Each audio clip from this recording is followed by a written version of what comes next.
Broadcasting live. It's America's longest running talk show on computers. It's Computer America, bringing you the biggest names in technology with guest interviews, new products, and your emails. Listen live at computeramerica.com on any device around the world. Email the show at live@computeramerica.com or find us on social media.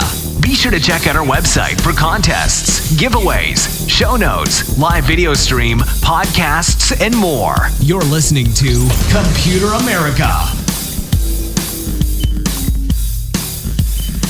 Hello and welcome everyone into the Computer America Show. We are the nation's longest running, nationally syndicated radio talk show on computers and technology. Everyone, welcome into the program. I hope they're having a fantastic day.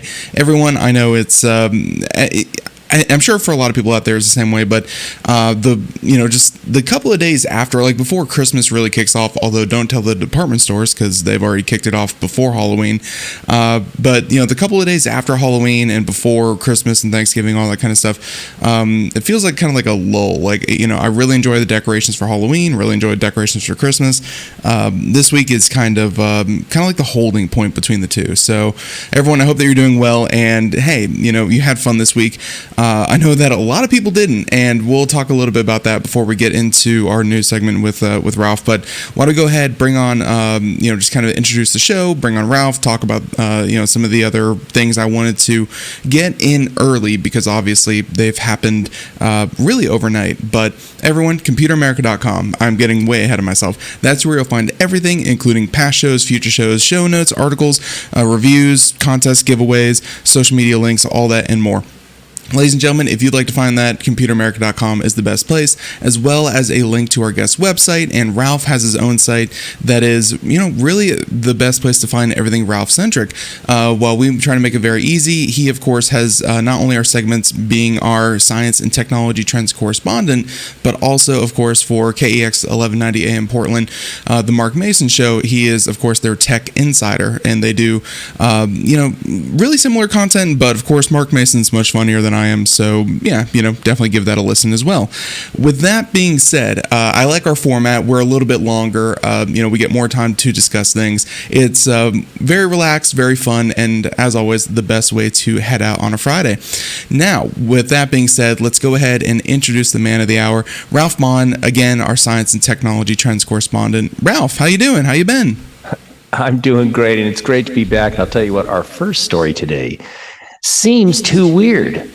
But it's true. It really is true, and it's weird. And I'm jumping ahead of myself a little bit, too. And by the way, to amplify on what Ben just said, please come out to computeramerica.com. Get today's show notes because we'll have links and pictures. And if you want to dive deeper into the articles, that's the way to do it. So come on out to computeramerica.com. Get those show notes.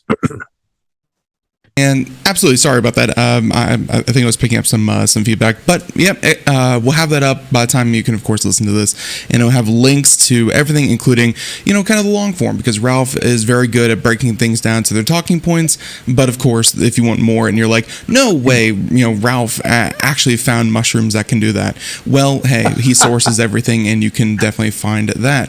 So, Ralph, just before we get started with the news, I wanted to talk about some some things that happened kind of overnight.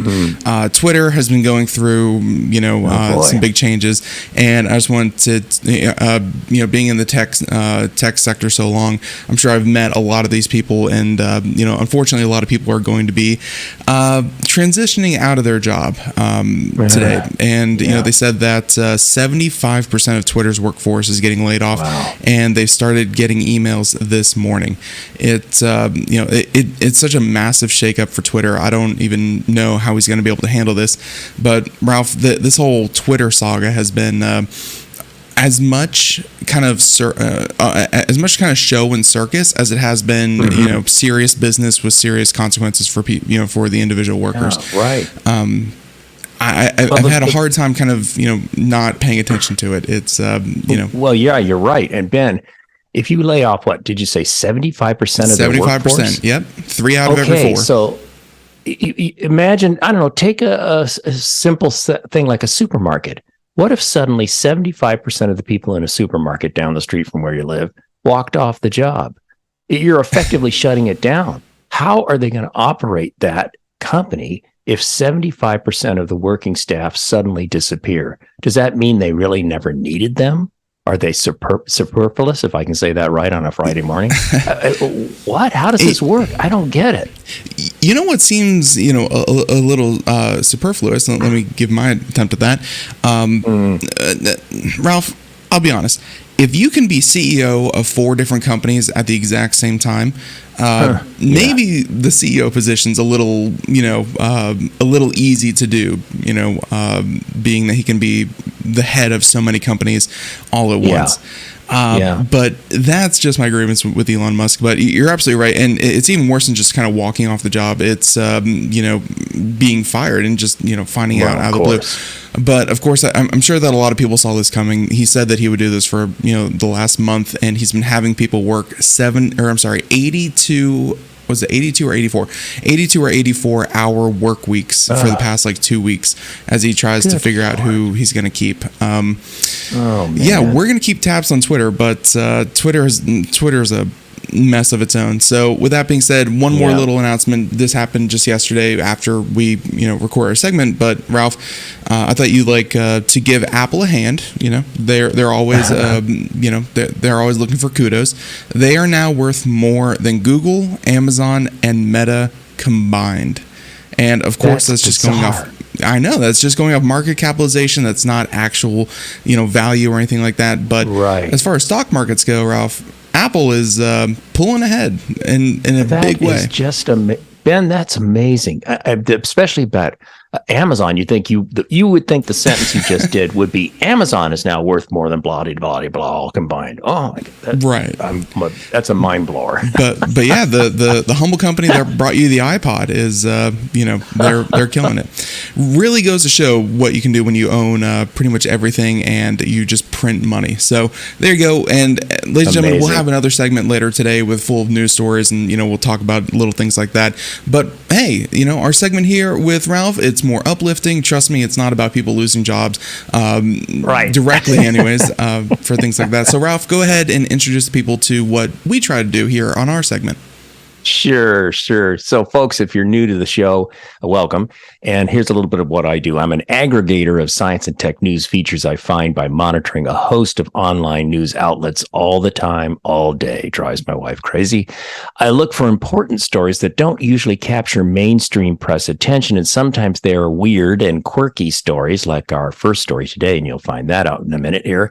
I'm always on the lookout for news that gives a glimpse into where we're headed in robotics, medical technology, sustainable energy technology, transportation advances, space research, physics, you name it, all across the board. And what I do with each news item is present the essential points in a condensed and I hope digestible form. And I stress to our audience to check out, as I said earlier, the show notes, come to computeramerica.com, that we post. It has the links to the articles, pictures, and so forth, because I can tell you what we're going to do. What Ben and I do in this segment is give just the super highlights. An old guy like me will understand what I'm about to say. It's like the Reader's Digest condensation of a story. If you want to learn more, get the links, and that's the best way to really fully understand what's going on. But we're going to give you the greatest hits of each of the stories. Exactly. And in the first story, there's a lot of great hits because it's such a fascinating story. And last week when Ralph kind of teased the story to me, I brought up that, this is not our first run-in with mushrooms and mycelium, but this is definitely a new application for it that I've never heard of. So Ralph, story number 1. Yeah, when I saw this, I just said, I've got to do this story. So the headline here is, new startup will make imitation leather out of mushrooms. What? For General Motors? Got this from CNN. We've got a little video here, and there's links that in the show notes to learn more about this company, and they're really interesting people. So the worldwide shoe industry uses the most leather, and that's, of course, no surprise. But it turns out that the auto industry is the second largest user, according to data from the International Council of Tanners. Of course, those are people in the leather processing industry. And that was a bit of a surprise to me that the auto industry is the second largest user. I thought maybe, belts or something else, whatever. Yeah. But with that said, that's why General Motors venture capital arm recently invested in a California startup called Myco Works. That's MYCO Works. That's making imitation leather from mushrooms. And the goal is to provide an alternative to costly leather made from cattle and artificial leather made from plastics. And a little side comment about this.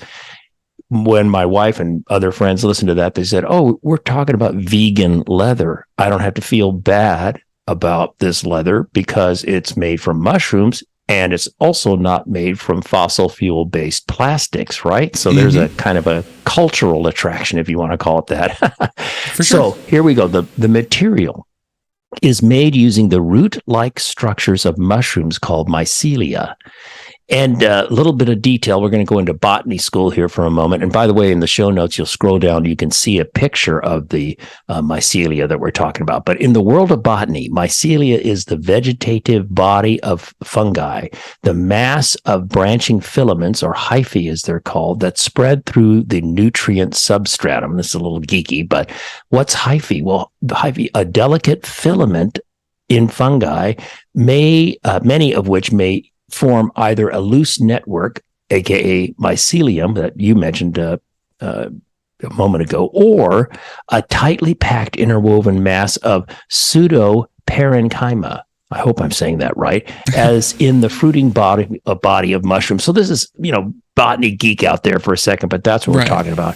And hyphae may be branched or unbranched and may or may not possess cross walls. That's talking about structure and interweaving, and that's relative to this story we're doing right now. Back to the story. Myco Works has developed a remarkable process that grows these thread-like mushroom mycelia into flexible, leather-like sheets. The end product sheets are named Reishi, R-E-I-S-H-I. So when you go to their website, that's what they're going to be talking about, is their brand name, so to speak. The mycelia are grown in trays of organic material. They look like gigantic cooking sheets, like cooking sheets. And they're grown with wood pulp that the mycelia break down and consume as they grow, and using a company secret process. So I can't share with you how they actually pull this off.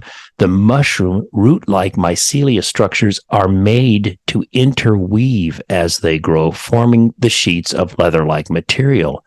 It's just fascinating. The resulting material can be made in various thicknesses, so that's great. Feels like leather, and you can see that in the pictures in a way. You can't feel it through the pictures, of course, but you can see how they're able to bend it and touch it and so forth. And it's very durable and can be colored as well using processes that do not involve harmful substances. So this is like the ultimate vegan leather substitute, if you will. It's cool stuff. And yeah, the video is showing how you can sew it and how you can work with it and do all kinds of things. I mean, look at that. There's that video right there where they're showing you how malleable it is, right? I mean, wow. I love it really this. Shows the luster, the shine, the texture, the durability. Yeah. They're creasing it, pinching it, bending it. I mean, Ralph, it looks so much like leather, and it's hard to believe that it's not. Just kind of scrolling down on their site a little bit, and they kind of, I guess they make a differentiation between mushroom leather, which is taking essentially mushroom, byproduct or whatever, blending it, pulping it, and then pressing it into a type of leather, and then their process, which is again growing those hyphae, the little tendrils that you were talking about. Yes. Right. That's really, I guess, where their innovation comes in. Yeah. And weaving them together. That's the key. Really woven together, and that's where the new durability comes. So I guess mushroom leather, which again I did not know was even a thing, this is the step after. It's really, really impressive. And again, ladies and gentlemen, you got to go check out the video because it looks just like leather. Like, I'm sure this could do everything. At least it seems like. And what's funny to me, Ralph, is that we talk about space travel, we talk about the highest tech stuff, and the way that this company is kind of positioning their thing, their videos and their what they put out there, it's almost like they're going old world with it. They're like, it's like, this is luxurious handcrafted leather type thing. it's very, very cool to see, and I think a great replacement. If the auto industry can get behind this, I've personally, I appreciate what vegans are trying to do. I never really understood not wanting to sit on leather or something like that, but I'm all for finding replacements and replacement materials. In fact, if this is better, cheaper, stronger, lasts longer, all that good stuff, hey, this is an amazing story, and I'm glad that you found it. The videos are stunning. They are. And one other little sort of side comment. When I think of mushrooms, and up here, I live in the Portland, Oregon area, as you know, mushrooms are, at this time of year, particularly in my backyard right now, I could go and harvest a bunch of mushrooms that are probably terribly deadly poison. When actually I do harvest them to keep them away from our dog and kitty and all that stuff. But mushrooms, my personal life experience with them, they seem so delicate. I could breathe hard on them and they'll fall over. And to think that something to do with mushrooms can be transformed into something so strong and durable seems so counter-logical to me. That was another reason this story just immediately appealed to me. Yeah, and it looks like they even have a handbag with Hermes. There we go. Thank you. That they're putting out there. I'm hoping to see more of this. I'm sure that the only issue they have now is scalability and kind of scaling it up to what they need. Right. But man, this is such a good idea. I absolutely love it. Ralph, story number one, and going after the car, and honestly going after the car industry, I think is a great approach as well. Yes. Story number one. Story number two. Let's talk about cameras. And when I kind of glossed over this one, I was like, man, I'd still be able to lose a golf ball, but I digress. Ralph, story number two. Yeah, the golf ball comment will make sense in just a moment, everybody. So the headline here is Scientists Create the World's Largest Digital Camera. Got this from CNET. There's a great photo of showing the technicians working on this and the camera itself to give you the idea of the enormous size of this thing. Excuse me, got a little froggy in my throat. Scientists at the Stanford Linear Accelerator Center Laboratory, usually just shortened to the acronym SLAC, in Menlo Park, California, are now putting the final touches on the world's largest digital camera. So this has been in process for some time. Next year, the giant digital camera will be used for a new space exploration telescope at the Vera C. Rubin Observatory in the mountains of Chile. And I'm going to do a timeout here for a second because I always like to do this. You think about the James Webb Telescope. Who was he? Well, first director of NASA. That's great. Well, who was Vera C. Rubin? It turns out somebody very important. And I'm embarrassed to say I didn't really know about her until doing this research for this story. There's a little photograph of her. So Vera Rubin was an American astronomer who pioneered work on galaxy rotation rates. She uncovered the discrepancy between the predicted and observed angular motion of galaxies by studying galactic rotation curves. Well, that just sounds like light work, huh? And identifying the galaxy rotation problem, her work provided the first evidence for the existence of ding, ding, ding, dark matter. What? Wow. She's credited with the first evidence for the existence of dark matter. Wow. And these results were confirmed over subsequent decades. There's a link in the show notes to learn more from good old Wikipedia, and there's many references to her. But isn't that something? So that's the namesake for this camera. But let's go back to the story. So it's the result of 7 years of work. The camera, which is called the Legacy Survey of Space and Time camera, is the size of a small car, and you can see that in the picture. It weighs about 3 tons, and at 5 feet across, the lens of the camera now holds a Guinness World Record. Excuse me. The 3,200 megapixel camera, remember a megapixel is 1 million pixels. So we're talking about 3,200 million pixels. This baby is powerful enough to spot a golf ball 15 miles away. Oh my gosh. And it's still fun to think that it's incredibly powerful, but at the same time you're pointing it into space where you're going to get amazing pictures, but it's still going to be a little bit fuzzy. I'm sure it's still going to take some cleaning up to do. It's very, very powerful though. But and to put this into perspective, let's bring it down to earth for a second, so to speak. The camera in the latest iPhone 14 Pro and Pro Max, which takes fantastic pictures, well, that's a 48 megapixel camera. And we're talking about a camera or lens that's 3,200 megapixels compared to 48 megapixels in the little phone you might have in your pocket right now. Which makes Apple's camera actually look pretty good. To be able to squeeze 50 megapixels into something that can, hold in your hand versus this one that we're talking about, where, again, if you saw the picture, like 8 people were standing around like a dinner table, and that was just the lens of the camera that they were dealing with. Amazing. Huge. Just amazing.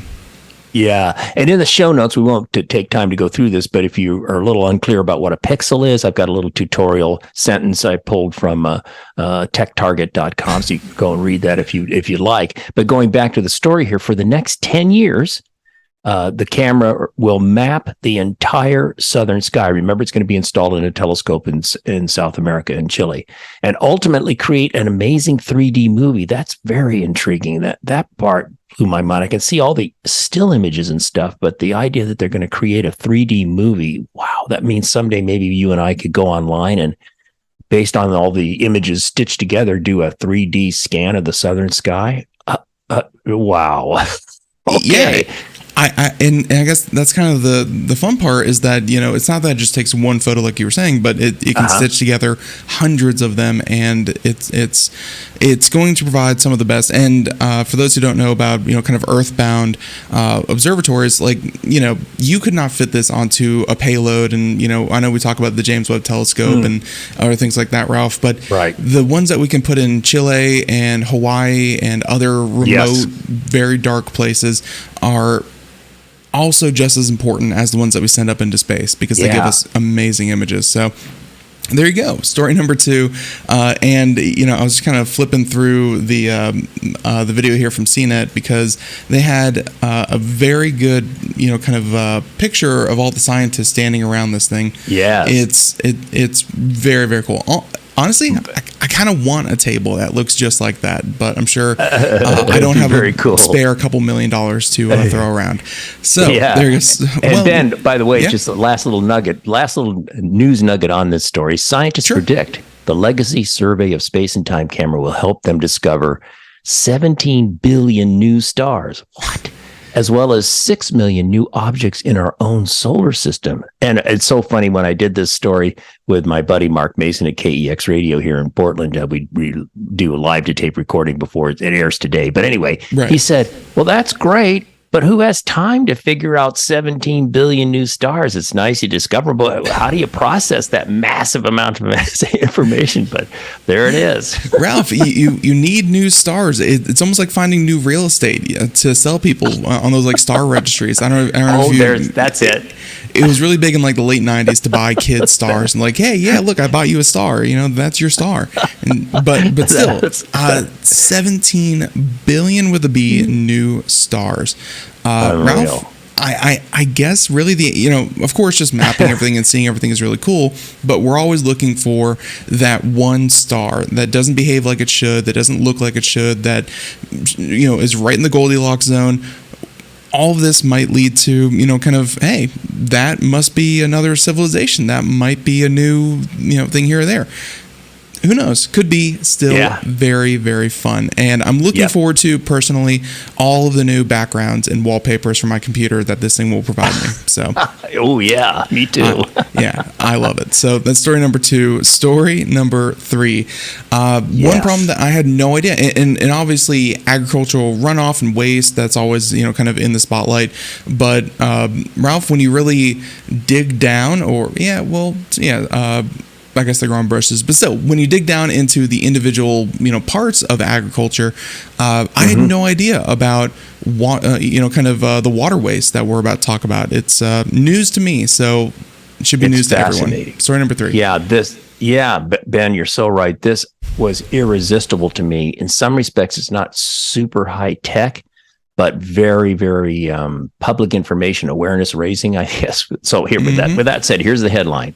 An Australian startup company wants to help California's water shortage by reclaiming water wasted making tomato paste and ketchup. Got this from CBS News. In the show notes, there's a picture of this one enormous ketchup and tomato paste processing plant. You can see these huge, almost look like shipping container sized boxes holding tons and tons of tomatoes. Okay. Yeah. But I digress here a little bit. And in the show notes, there's a chart I pulled up, or an image I pulled up from the company in question. It talks about there's up to 3 trillion liters of available potable water every year that would have been otherwise discarded through the whole process of doing tomatoes and vegetables and so forth. But I'm also jumping ahead of myself a little bit here. So here's the story. Recently, an Australian company called Botanical Water Technologies formed a partnership with Ingomar Packing Company, which turns tons of San Joaquin Valley-grown tomatoes into ketchup and tomato paste. And the photo of the tomato plant in the show notes is from this company, this Ingomar. The goal of the new collaboration is to salvage the vast amounts of water that to date has been discarded during the manufacturing of ketchup and tomato paste. The two companies plan to use Botanical Water Technologies' advanced water purifying system to capture the tomato water evaporative condensate and then run it through a purification process. The team says they will be making the world's first plant-based reclaimed water. And they like to use the term harvesting water from this whole manufacturing process.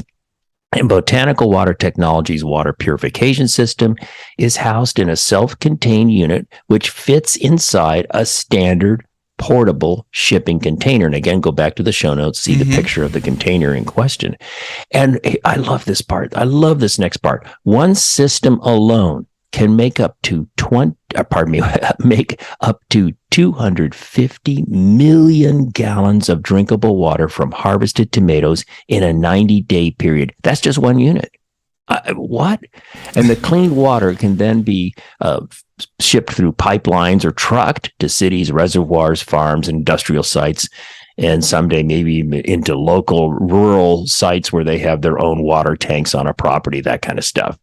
And tomatoes, Ben, this is just the start, as this technology, of course, can be applied to the processing of other fruits and vegetables. But just imagine if you scaled this up, if you had every food processing plant that generates what to date has been just discarded water from the process and purified it, it could have a significant help in dealing with our water shortage problems. That water could go back to the farm and just sort of cycle the whole process over and over again, right? I mean, wow, I just love this story. And I wish the guys at Botanical Water Technologies don't give you information. I could not find information to say, here's how their system worked. First, the water goes in like this, and they didn't have details.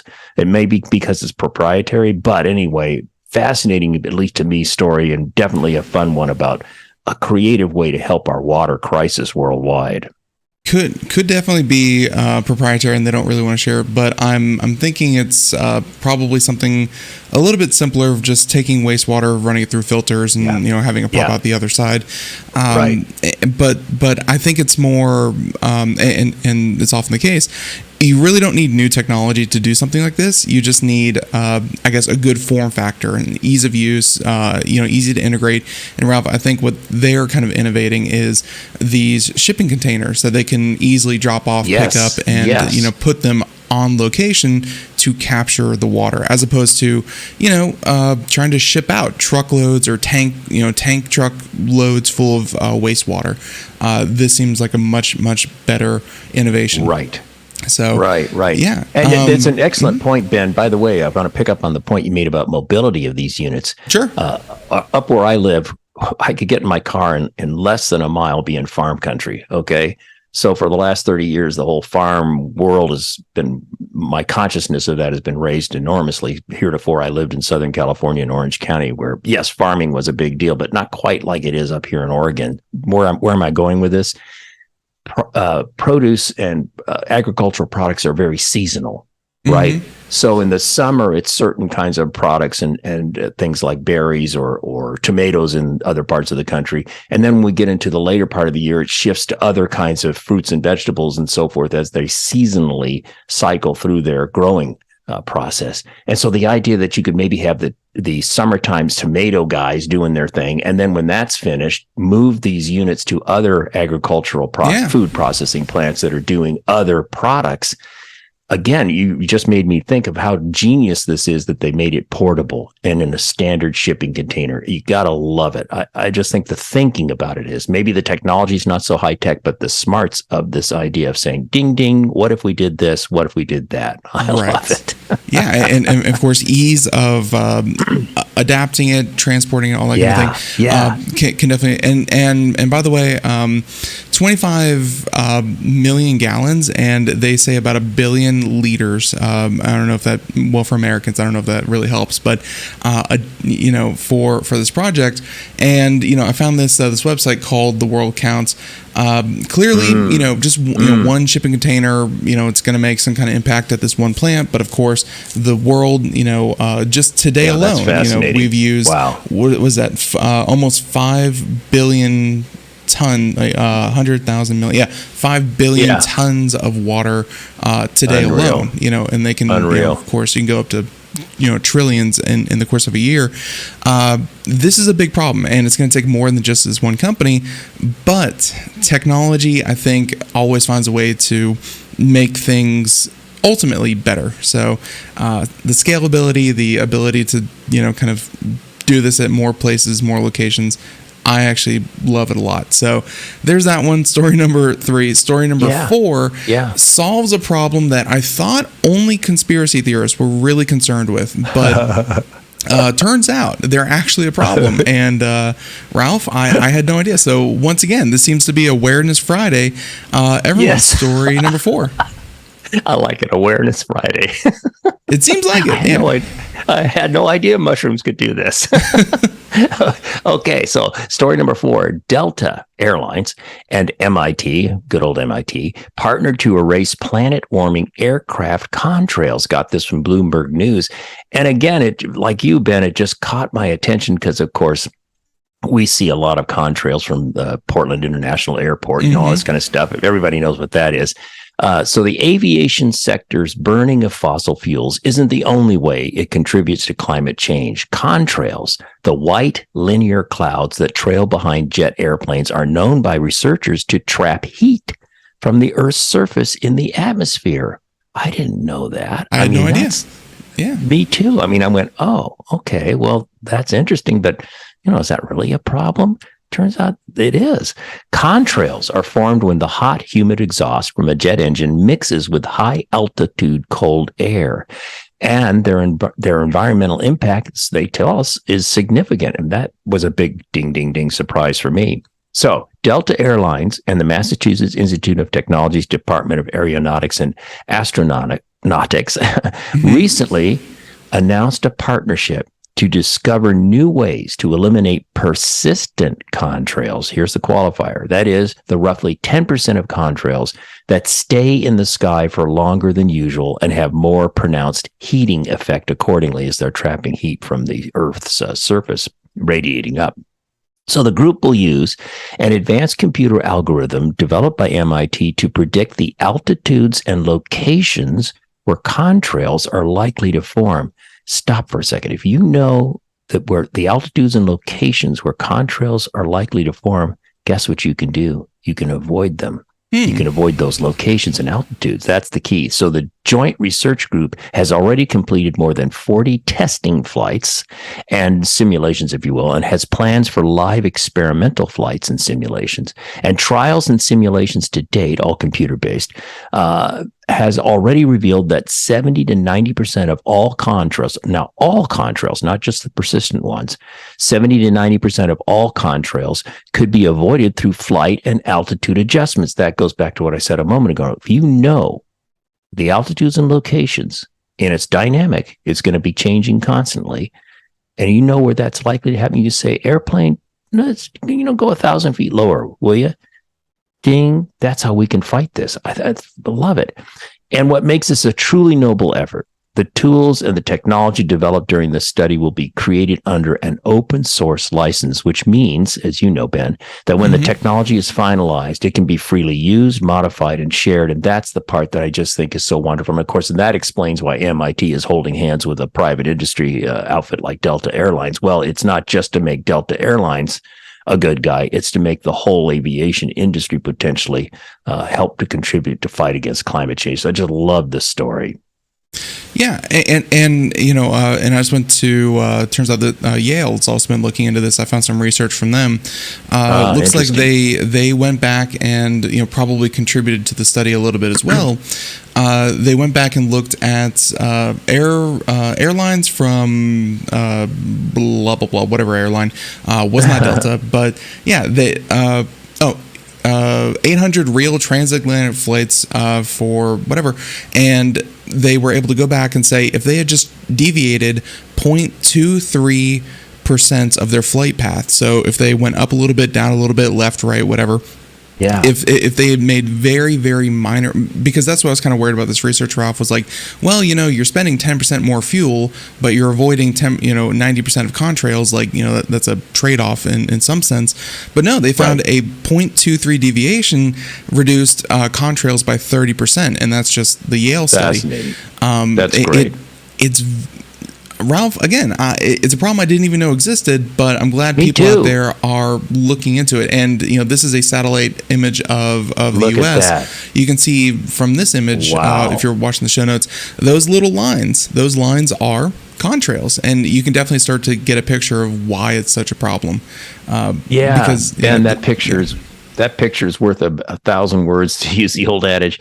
Wow, that picture is so great, because when I thought, well, contrails, there's a significant impact on climate. What? Yeah, and then that picture makes me realize this is no joke. There's a lot of those contrails. I get it now. Thank you. That picture is great. I'm so glad you found that. Yeah, that's wonderful. It's essentially creating cloud cover. There we go. Yeah. In places that you would not normally have it. So, this is great, and I'm glad that Delta, of course, one of the biggest airlines out there, is kind of putting some weight behind it as well. And hey, maybe it'll give people one less thing to worry about when they look up in the sky, because I guess I've grown up with them, so I've never really really cared. Like, oh, look at contrail, whatever. Me too. Now, Ralph, I'm afraid I'm going to look up and see contrails and be like, it's cold up there, and darn those airplanes for flying through that. I guess, I don't know, but still, reduce. This is perfect. And this segment, today's segment definitely seemed more of like a even though you are science and tech trends, and a lot of this is, of course, science, this is might have to add on an environmental tag too, because a lot of this was about the environment, and it's going to get better, folks. It's going to be great. And ladies and gentlemen, I hope you have a great weekend, because we had a lot of fun here bringing the show to you. But of course, we are the interlude to hopefully a great weekend. Do something fun, just do something fun. Ralph, thank you so much for coming on the program. We'll catch you here next week, everyone. Last Friday, every Friday of the month, you can find us here. Ladies and gentlemen, until next time, have a great one. Bye-bye.